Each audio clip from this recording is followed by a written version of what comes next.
હલ્લા બોલની ચીમકી। મહુવામાં ગેસના બાટલા માટે બહેનો અને લોકોને દિવસો સુધી લાઇનમાં ઊભા રહેવું પડે છે અને કૃષિ મંત્રી જીતુભાઈ વાઘાણી અને આરોગ્ય મંત્રી ઋષિકેશભાઈ રોજ જાહેર કરે છે કે ગેસની અછત નથી। તે બાબતે ભરતસિંહે આકરું નિવેદન આપી કૃષિ મંત્રી જીતુભાઈ વાઘાણી અને આરોગ્ય મંત્રી ઋષિકેશભાઈ અને સરકારને હાડે હાથ લીધા અને મંગળવાર સુધીમાં યોગ્ય નહીં થાય તો ધારાસભ્યના કાર્યાલયે તાળાબંધી અને ગેસની એજન્સીઓ પર હલ્લાબોલ પ્રોગ્રામો આપવાની ચીમકી ઉચ્ચારી। રિપોર્ટ બાય સરફરાજ ખોખર, વીજ પડી, અમરેલી।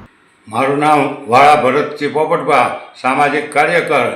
અત્યારે મહુવા કે આખા ગુજરાતની અંદર અને દેશભરની અંદર ગેસની જે અછત છે અને ગેસ મળતો નથી અને લોકોને ગેસના બાટલા માટે પોતાના રાંધવા માટે શું કરવું એના અત્યારે વિચાર છે અને હજારોની સંખ્યામાં રોજ ગેસની એજન્સી ઉપર દરેક તાલુકાની અંદર લોકો અને બહેનો દીકરીઓને હેરાનગતિ થવી પડે, છતાં એક બાજુ ગુજરાતના કૃષિ મંત્રી જીતુભાઈ વાઘાણી અને આરોગ્ય મંત્રી ઋષિકેશભાઈ પટેલ રોજ જાહેરાત કરે છે ટીવી ચેનલોમાં તમામ જાહેરાતો કે ભાઈ ગેસની ક્યાંય અછત જ નથી, ગેસની કોઈ અછત જ નથી, ઈંધણ પૂરેપૂરું અમારી પાસે છે।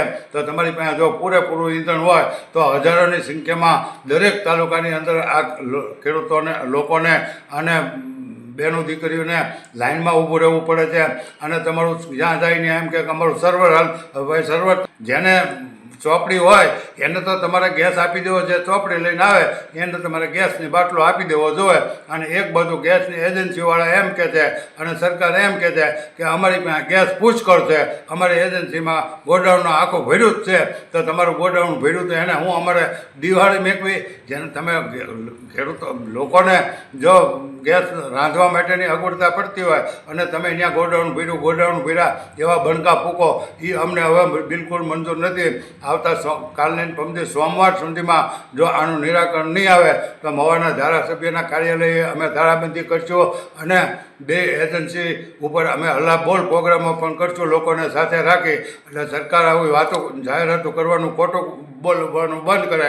આમાં ક્યાંક ને ક્યાંક મોટા પાયે કાળાબજારી પણ થતી હોવાની શંકા છે। ત્યાં અહીંયા બાટલા સંગ્રહખોરોએ હંગરી દીધા અને તમે અત્યારે લોકોને પરેશાન કરો છો અને જાહેરાતો તમે જે કરો છો એ બંધ કરો। લોકોને બાટલા મળી રહેવા જોઈએ। જો બાટલા 2 દિવસમાં નહીં મળે તો પછી જોઈએ છે કે સરકારને ભોગા। સરકાર જો સમજે તો અમારી સીધી રીતે સમજણ છે, અમે કોઈ વિરોધ કરતા નથી, પણ સરકાર નહીં સમજે તો આ અમારી ખુલ્લી ચેતવણી છે કે સોમવાર પછી દરેક તાલુકાની અંદર અમે જોઈએ છે કે પ્રોગ્રામો કરશું। જય હિન્દ, જય ભારત।